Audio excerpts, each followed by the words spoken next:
अवधूत चिंतन श्री गुरुदेव दत्त. अध्याय 39. आयुराजाचे आख्यान सुरू. ऋषींच्या आज्ञेने आयुराजा श्री दत्ताश्रमात जातो. आयुराजाची दत्तकृपा, परीक्षा व त्याच्यावर प्रसाद. दत्त महात्म्य. अध्याय 39. वक्रतुंड महाकाय सूर्यकोटी समप्रभ निर्विघ्नं कुरु मे देव सर्वकार्येषु सर्वदा. गुरुर्ब्रह्मा गुरुर्विष्णू गुरुर्देव महेश्वर गुरुः साक्षात् परब्रह्म तस्मै श्री गुरवे नमः. श्री गणेशाय नमः. श्री गुरुदत्तात्रयाय नमः. जो तू ओतप्रोत जगद्रूपी असशी विश्वव्यापी त्वत्कथामृत जोपी हो का पापी तरी तरे नाला मिळता न दिसी कोण अशुद्ध म्हणे त्यासी तसा त्वदधीन हो त्यासी अशुची कोण म्हणेल हे कित्येकन माळनतील तरी ते स्वार्था मुकतील अमुचे काय जाईल त्याच्या दोषे ते बुडता खरे तत्व सांगता ते नये त्या ज्याच्या चित्ता त्याचा दोष नये आपता त्याची दयाळुता न भंगे. तर आता दत्तगुरूंचं वर्णन केलेलं आहे की जो जगात सगळीकडे व्यापून भरलेला आहे आणि त्याच्या ज्या कथामृत आहेत तर जे कोणी ऐकतील तर ते नक्कीच तरून जातील. कसं? ज्याप्रमाणे नाला एखाद्या नदीला मिळतो मग त्याला कोणी अशुद्ध किंवा वाईट म्हणतं का?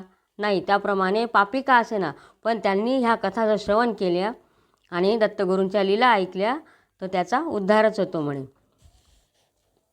जो तू दयासागर उद्धरावया चराचर झालासी ऋषिकुमार हे उपकार केवढे प्रत्यक्ष या भूमीवरी रूपे दाविसी नाना परी हा उपकार आम्हावरी तू करीसी दयाळा आकार जयासी नाही तो तू होसी देही या परते अधिक काही दयाळुत्व तेही दिसेना. तर जसं हे तुला काही आकार नाही काही नाही म्हणे पण तू कसा आहे प्रत्यक्ष ब्रह्म आहे. सगळ्या ब्रह्मांडात तूच भरलेला आहे आणि आमच्या भक्तांसाठी तू ऋषीचा मुलगा झालेला आहे आणि आमच्यावर कृपा केलेली आहे म्हणे. सर्व मिळे हा संसारी परिमुक्ती होती दुरी ती द्यावया लवकरी तू शरीरी झालासी दुष्टा दंडावयासी इष्टा पाळावयासी तू जी जी लीला करसी ती आम्हा तारक मानस शुद्ध व्हावया तुझ्या लीला सोडून या आम्ही इतर उपाया सुगमन न मानू जे सर्व खलविदम म्हणून असे श्रुती वचन तेही ये अनुभवन त्वल्लीला सेवन होताची. आम्ही तू कशासाठी म्हणजे मनुष्य अवतार का घेतलेला आहे तर दुष्टांना शिक्षा करण्यासाठी आणि भक्तांचं तारण करण्यासाठी तू अवतार घेतलेला आहे म्हणे आणि आमचं मन शुद्ध होण्यासाठी तू ह्या लीला केलेल्या आहेत म्हणे. आणि जे काही खरोखर ब्रह्म आहे त्याचं आम्हाला ज्ञान कशामुळे होतं हे वेदवचन तुझे जे काय आहेत ते सर्व ऐकून आम्हाला ज्ञान होतं म्हणे. जे स्वांत चंचळ त्वल्लीला ऐकता तत्काळ मोहित होणे निश्चळ राहे केवळ निर्विकल्प. म्हणजे जे मन कसं आहे स्वभावतः चंचल आहे पण ते निश्चळ कशामुळे होतं तर तुझ्या लीला ऐकून मन शांत होतं. उपास्योपासक भाव कल्पनी करी भाव होतं द्वैताचा भाव हे वैभव त्वल्लीलेचे. तर तुझ्या लीलेंचं वैभव काय आहे म्हणजे त्याच्यातून काय सार मिळतं. उपास्य म्हणजे जे उपासना करायची आणि जे साध्य म्हणजे उपासक म्हणजे उपासना करणारा साधक असं आहे म्हणे याचा अर्थ. जे रूप तुझे निर्गुण त्याचे बुद्धीला नोहे ग्रहण म्हणून हे सगुण सुखाने मिळो आम्हाला. तर तुझं रूप कसं निर्गुण आहे पण ते त्याच्यातून आम्हाला ते काही समजत नाही पण म्हणून तू निर्गुण म्हणजे सगुण रूप झालास म्हणजे प्रत्यक्ष दर्शन आहे तुझं म्हणजे मनुष्य देह धरून तू आमच्यासाठी अवतरण झालेलं आहे म्हणे तुझं. सर्व व्यापक जे निर्गुण त्याचे चित्तीग्रहण उत्तमाधिकाराविन नोहे प्रमाण वेद येथे. जो व्याख्या करी शास्त्राची वार्ता करी शास्त्राची निर्गुण रूपसाची मती तयाची नरिघे. जो आनंद निरतिशय तो तया केवी होय जो सगुण रूप हे ध्येय सेवी तया तोही मिळे. आम्ही एवढे काही आमचा काही इतका अधिकार नाही म्हणे की तुझं निर्गुण रूपाचं आम्हाला चित्तामध्ये तुझं ध्यान होईल म्हणे म्हणून आम्हाला सगुण रूपाचं ध्यान करावं लागतं आणि तुझ्या लीला ऐकून आमच्यामध्ये ती बुद्धी येते म्हणे. सर्वभूत नियामक तोची तू सगुण एक खास आमुचा तारक येथे वितर्क नसेची. म्हणून तूच सगुण आहे तर काही संशयच नाही आहे म्हणे. वस्त्रीतंतू जसे त्वद्रूपी जग हे तसे ओतप्रोत भरले असे मग ते कसे भिन्न होय. तेव्हा भगवंता मी तुझा तू न होशी माझा तरी हा भाव माझा प्रेमा तुझा वाढवू सद्भाव देऊनी वदविसी तुची तुझ्या चरित्रासी त्याने ह्या चित्तासी प्रेमपाशी बांधिले. तू माझाच आहे म्हणे आणि तुझ्यातला जो प्रेमभाव आहे तो माझ्या मनामध्ये वाढला तर कशामुळे तर तुझं चरित्र ऐकून आणि म्हणून आमचं चित्त तुझ्या चरणाशी लागतं म्हणे. कशामुळे तर तुझ्या ज्या लीला आहेत त्या आमच्या मनात येतात म्हणून. जे त्वद्भक्त भाविक त्यांचे जे कथानक ते श्रोत्यांचे मोहशोक वारी निशंक श्रवणेची तेव्हा विशेषे करुण त्वद्भक्तांचे गाता गुण तुझेच घडे भजन ज्याने जन उद्धरती. आणि जे कोणी तुझे खरंच भक्त आहेत त्यांचं जर आम्ही चरित्र ऐकलं त्या भक्तांचं तरीसुद्धा तुझी सेवा केल्याचंच फळ आम्हाला मिळतं म्हणे. म्हणून आता हे पुढे त्याचं तुझे भक्त जे आहेत त्यांचं चरित्र आम्ही ऐकतोय म्हणे. जो शिष्य तुमचा अर्जुन जो भक्त मदालसा नंदन त्यांचे करविले वर्णन तसे करवा इतरांचे. मग सहस्रभाऊ अर्जुनाचं जे कथानक ऐकलं आपण नंतर मदालसा नंदन अलर्क त्याचे ऐकलं तसं अजून कोणी भक्त आहे का म्हणे त्यांचं कथानक आम्हाला ऐकवा असं दीपक त्याच्या गुरूंना सांगतायत. ही मदिच्छा पूर्वी आता म्हणून भावे विनविता कृपा आली गुरुनाथा स्फूर्ती चित्ता देता झाला मग ती स्फूर्तीने आठविले जे दीपकाने पुसिता कथल वेद धर्मयाने आयुराजाख्यानते. तर मग अशा प्रकारे तुम्ही जे जे कथानक वर्णन केलं ते मी ऐकलं. आता आयुराजाचं कथानक काय आहे ते मला सांगा असं दीपक वेदधर्मा गुरूंना सांगतो आहे. गुरुसपुसे दीपक जो भक्त आयु नामक त्याचे गोड कथानक सांगावे कृपा करुणी अपूर्व वाटे भक्तलीला ती गाता देवाला आनंद वाटे मग मानवाला प्रेमाश्रू कला कान यावी. म्हणे ज्या कथा ऐकून देवांना सुद्धा आनंद वाटतो मग मानवाची काय गती म्हणे त्याला तर अजून आनंद होईल म्हणे मनुष्याला ह्या कथा ऐकून. चित्तमोहक याहुनी नाही दुसरे साधन हा निश्चय करून धरिले चरण तुमचे म्या ज्या शंका उपजती त्यासी होतसे शांती म्हणून करिता प्रणती गुरुमूर्ती प्रसन्न झाली. म्हणे रमणीय तुझा हा प्रश्न आनंदे दे मला हा जो निवारी मोहा तो महायोगी आठवे आता. आता गुरु त्याला सांगता आहेत दीपकाला आयुराजाची कथा. राजा एक आयु नामक सोमवंशीय धार्मिक पुरुरुव्याचा लेख झाला सेवक श्री दत्ताचा राजा वदान्य धर्मरत चक्रवर्ती विख्यात भूमंडळ समस्त जिंकिले ज्याने निजबळे. तर कोण आयु नामक जो राजा होता तो सोमवंशामध्ये पुरुचा मुलगा जन्म होता तो. तर त्यांनी काय केलं तो धर्माप्रमाणे राज्य करायचा आणि म्हणजे तो चक्रवर्तीच झालेला होता जवळजवळ. तर त्यांनी स्वतःच्या याच्यानी सगळं भूमंडळ जवळजवळ जिंकलेलं होतं त्यांनी. अन्याय सर्वथा न करी भक्ती ठेवी विप्रांवरी अदंड्या दंड न करी दंड्या ते जो सच्च्या वचनाचा त्राता शरणांगताचा माय बाप प्रजेचा दुर्जनाचा घातक जो असा धर्मरत राजा होता थोडक्यात तो. त्या अन्यत सर्व असे परी एक संतान मात्र नसे म्हणून खिन्न होत असे चैन नसे अनुदिनी जे जे त्रिदशा दुर्लभ ते ते तया होय सुलभ परी एक दुर्लभ अर्भकतया दैवयोगे. जो जे देवांना अशक्य आहे त्या गोष्टी सगळ्या होत्या त्याच्याकडे ते सुद्धा होतं त्याच्याकडे पण फक्त काय नव्हतं त्याच्या राज्यामध्ये किंवा सर्व सुलभता होती पण फक्त काय नव्हतं त्याला पुत्र नव्हता. पुत्र कामेष्टी करी धर्म करी नाना परी नवचे कवणे परी अनपत्न दोष तयाचा जे मुलान वाचुनी घर ते अरण्य होय घोर असे मानुनी नृपवर करी अपार दुःख तो सांगती लोक जे जे उपाय ते ते करी नृपवर्य परी पुत्र न होय शोक होय राजासी. तर जे कोणी उपाय सांगितले ते उपाय सगळे त्यांनी केले. पुत्र कामेष्टी यज्ञसुद्धा केला पण त्याला मूलबाळ काही झालेलं नव्हतं. म्हणे तंतू तुटता पितर जाती अधप्पाता काय करावे आता आमुची पुढे काय गती वंशात व्हावा पुत्र तरीच सुख इह परत्र ना तरी बुडे गोत्र असे शास्त्र बोलते. तर म्हणे वंशामध्ये माझा वंश जर वाढला नाही मध्येच जर तुटला तर पुढे माझे पितर नरकात जातील असं त्याला वाटायचं त्या राजाला. आणि म्हणे जर हे झालं नाही तर आपलं गोत्र बुडेल आणि वंश खंडित होऊन जाईल म्हणे. हे वेदवचन अपुत्रस्य लोकोन जरी होम हवन दान केले तरी मृतैव.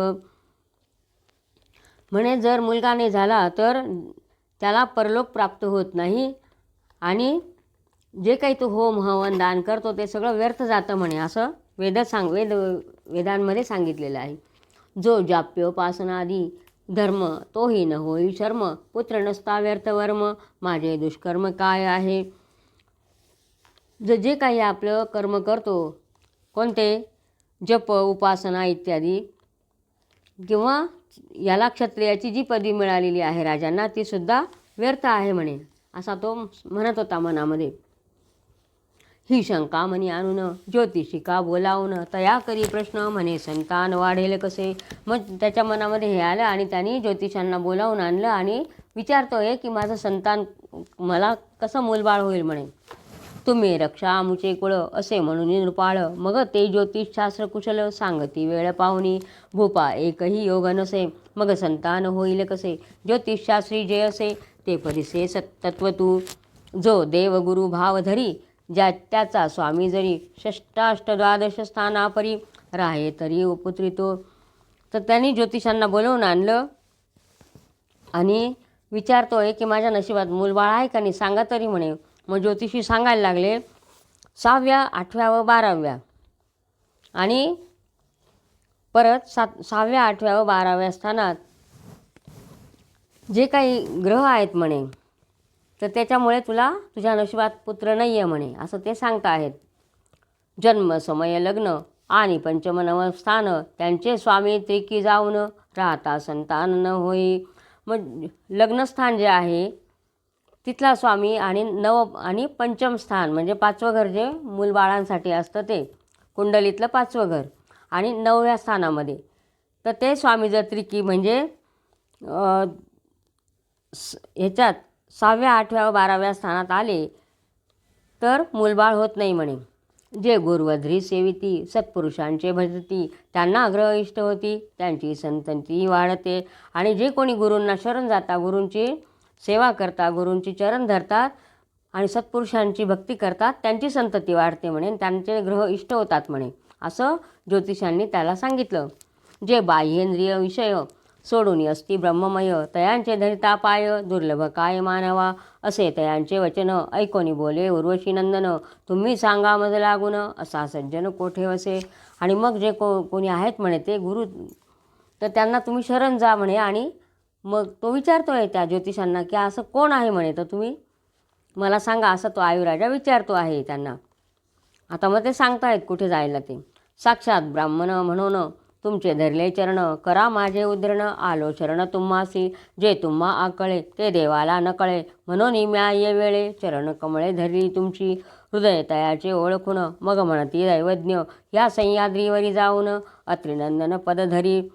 मग ते ज्योतिषी सांगायला लागले की तू सह्याद्री पर्वतावर जा आणि तिथं अत्रिनंदन म्हणजे अत्रि ऋषींचा मुलगा कोण दत्तात्रय गुरु आहे, तिथं जाऊन तू त्यांचे चरण धर म्हणे, असं त्या आयुराजाला ते सांगतायत.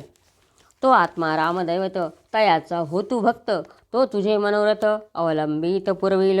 आणि मग तू जर त्या दत्तगुरूंचे चरण धरले तर तुझं मनोकामना नक्कीच पूर्ण होतील म्हणे. तोची ब्रह्म केवळ करी भक्तांचे प्रतिपाळ, त्याचे चरण कमळ धरिता बाळ होईल.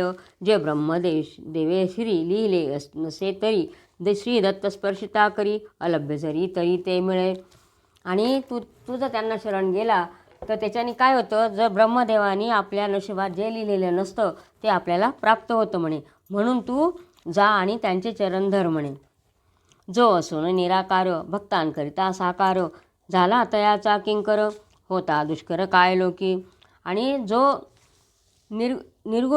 निर्गुण रूप सोडून साकार रूप ज्याने धरलेलं आहे ते कशासाठी, तर भक्तांसाठीच धरलेलं आहे म्हणे.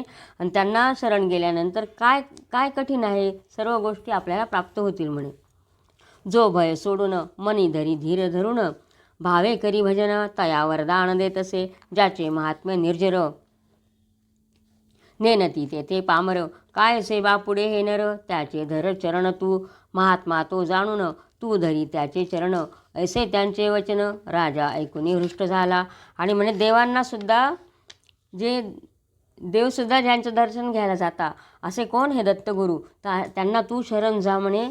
आणि त्या राजाने त्या ब्राह्मणांचं ज्योतिषांचं म्हणणं ऐकलं आणि त्याला आनंद झालेला आहे आयुराजाला.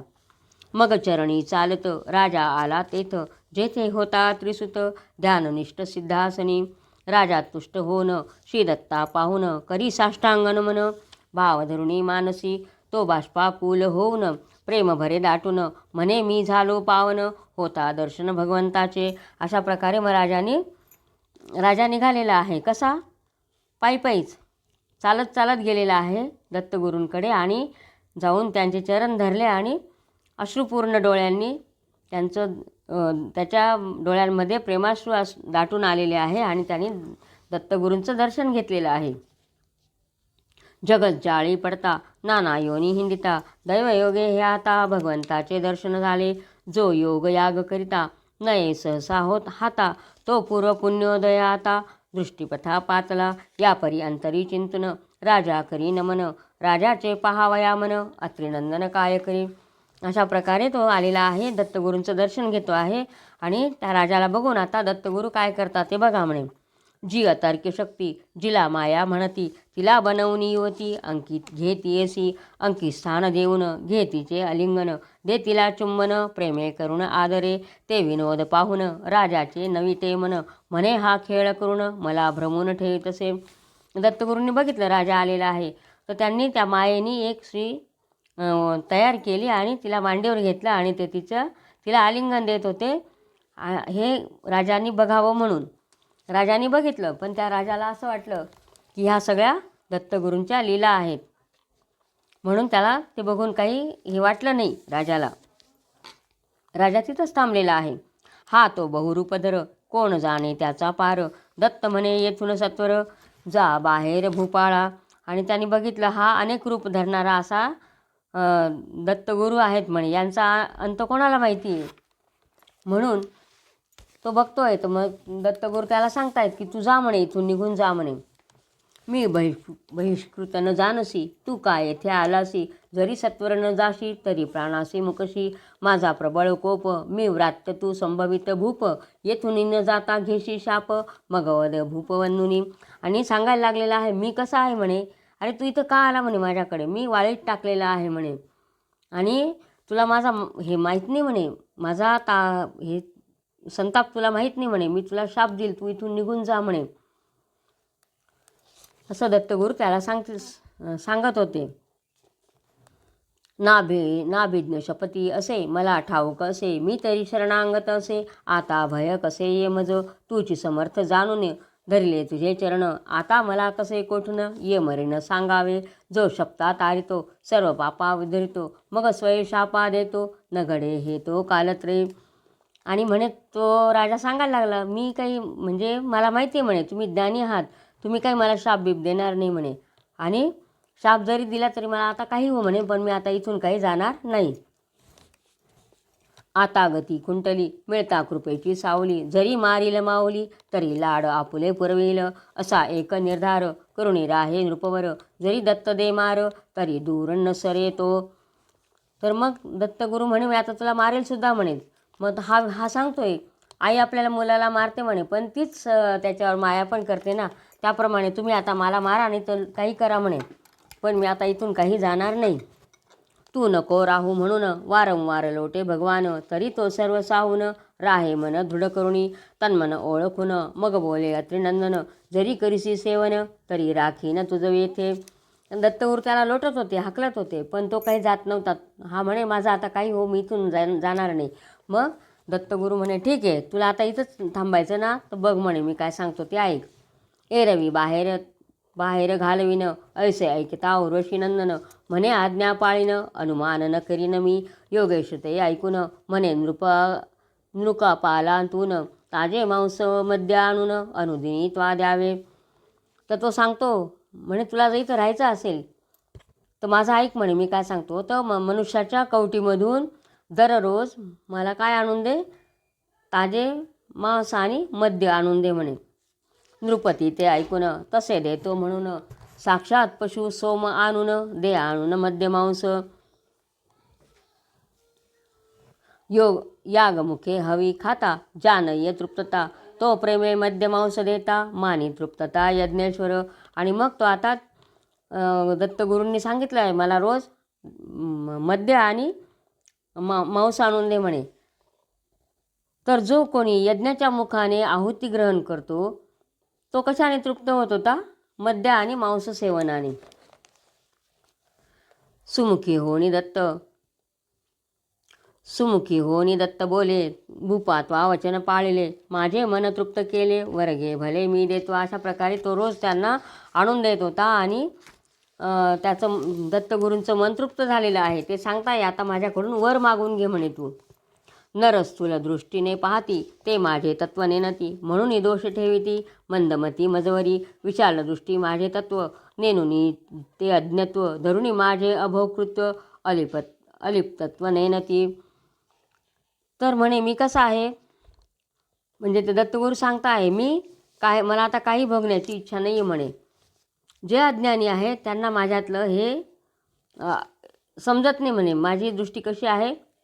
विशाल दृष्टी आहे म्हणे. आणि माझ्यातलं जे अज्ञानी म्हणजे लोकांमधलं अज्ञानीपण आहे ते मला जाणत नाही म्हणे.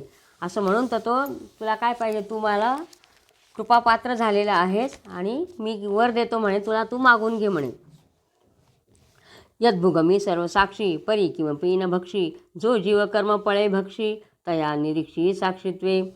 अहम वैश्वानर म्हणून असे माझे वचन ते यथार्थ जाण माझ्या विन कोण चालक. मी वैश्वानरांतर्गत सर्वयोगी भोगी निश्चित परी अभुक्त असे सतत म्हणून अलक्त कर्मासी. मी सर्व काही हे करतो म्हणे. सत्यमार्गाने चालणारा आहे म्हणे. मीच अग्नी आहे मीच जठराग्नी आहे आणि न भोगणारा पण मीच आहे आणि सर्व देवांमध्ये श्रेष्ठसुद्धा मीच आहे म्हणे. असं सर्व काय आहे ते म्हणजे ब्रह्मांडामध्ये मीच भरलेलं आहे असं ते सांगता आहेत म्हणे. पण जे अज्ञानी लोक आहेत ते माझं सर्व रूप जाणत नाही म्हणे. मी वैश्वानरांतर्गत सर्वभोगी निश्चित परी अभुक्त असे सतत म्हणून अलिप्त कर्मासी. ऐकून श्री दत्तवचन राजा हृष्ट होन म्हणे मी झालो पावन आपण प्रसन्न होतासी. जो पुरस्सर देवांचा तो तू विष्णू साचा तरी मनोरथा आमचा पुरवी वर देऊनी. मी अप्रज असे देवा तरी मला वर द्यावा मला सुपुत्र व्हावा पितृदेवा भजे असा. तर तो सांगतो आहे मी कसा आहे म्हणे. राजा म्हणतोय मला मूलबाळ काहीच नाही म्हणे पण मला मूलबाळ व्हावा असा तुम्ही मला वर द्या म्हणे असं मागतो आहे तो. सत्पथवर्ती सुरासुर जय देव विप्रपर सर्वज्ञ पूज्य शूर रणक्रूर महावीर्य अनाथपती पूज्य दक्ष कवी. ज्या नमस्कारीतील मांडलिक रणक्रूर शूर धार्मिक दाता भोक्ता याजक शरणांगता वत्सल प्रजापालक मान्य होय पितृ गुरुवर्यथी शाग्ल असा व्हावा तनय वीर गे यशस्वी. तर मला असा मुलगा द्या म्हणे कसा पितर आई बाप गुरु आणि अतिथी यांची सेवा करणारा आणि ज्याच्या शौर्याची गाथा सर्वांनी गावी असा मला मुलगा द्या म्हणे असं तो मागून घेतो आहे. जो सदस्या मान्य होय तसा उर्वशी तनय वर मागे मग दत्तात्रेय म्हणे अलभ्य जरी हे तरी स्वभक्ताचे मन न करावे उद्विग्न म्हणून देतो वरदान देतो म्हणून बोलिजे. हा स्वप्न समान संसार पुत्रादी सुख हे नश्वर तरी तू पुत्रार्थी हो नवर मागसी माया मोहित. तर हा जो संसार आहे म्हणे कसा आहे जे अन्न आपण सकाळी शिजवतो ते संध्याकाळपर्यंत नासून जातं त्याचप्रमाणे त्या अन्नाच्या रसावर पोचलेलं हे शरीर कसं आहे नश्वर आहे. आणि तू काय मागतो आहे हे पुत्रादी सुखसुद्धा नश्वरच आहे म्हणे. आणि हे तू मागतो आहे म्हणे कशाने मायामोहाने त्याच्यामध्ये म्हणजे मायामोहामध्ये घडून तू सर्व हे मागतो आहे. ठीक आहे म्हणे तू मी तुझ्या प्रसन्न झालेलो आहे तर तुझी इच्छा मी आता पूर्ण करतो म्हणे. मुक्तिस्थान आपण होऊन मागशी केवळ संतान प्राण ज्ञान प्रतिबंध आहे म्हणून तुझे मन हेची इच्छी. हे हिनो हे सुकृता वाचून करितास काम भजन क्रमे निष्पाम होऊन घे निर्वाण मद्भक्ता. तर मग आता सांगितलेलं आहे की तुला मूलबाळ होणार आहे म्हणे. आता श्लोक आहे यत् प्राप्त संस्कृतम चान्नम सायं विनश्यति तदनंतर स वृद्धेस्मी काये का नाम नित्यता. असे प्रत्यक्ष अनुभवणं लोकजाती मौन हे मायेचे आवरण मत्प्रसादाविना दूर न हे नराज्ञ जर हे मायेचे आवरण आहे तर माझी कृपा झाल्याशिवाय ते काही नष्ट होत नाही म्हणे. नराज्ञ खलो दोषोत्र असे म्हणून या त्रिपुत्र म्हणे तसाच तुला पुत्र होईल सर्वत्र विख्यात. तर दत्तगुरूंनी ठरवलेलं आहे मनात की ह्या राजाची काहीच चूक नाही आणि काहीच अपराध नाही म्हणे, हा निरपराध आहे. म्हणून त्याला सांगता की ठीक आहे, तुझी इच्छा पूर्ण होईल, जा म्हणे. भूपास असावर देऊन हाती एक फल देऊन हे जायस दे म्हणून तया पाठवून दे दत्त. तो सप्तांगासह मने करून देवा नमस्कार करून आज्ञा श्री दत्ताची घेऊन करी प्रयाण निजपुरा. आणि अशा प्रकारे दत्तगुरूंनी एक फळ दिलेलं आहे आणि सांगितलेलं आहे, हे फळ घेऊन जा आणि तुझ्या पत्नीला खायला दे आणि त्याच्याप्रमाणे मग तुला मुलगा होईल म्हणे. हा वर ऐकून आणि यांनी साष्टांग नमस्कार केलेला आहे आयुराजाने आणि दत्तगुरूंची आज्ञा घेऊन निघालेला आहे तो त्याच्या नगरामध्ये जायला. इति श्रीमत्परमहंस वासुदेवानंद सरस्वती विरचिते श्री दत्त महात्म्ये नवत्रिंशतितमोऽध्यायः. श्री गुरुदत्तात्रयार्पितनमस्तु. अवधूत चिंतन श्री गुरुदेव दत्त.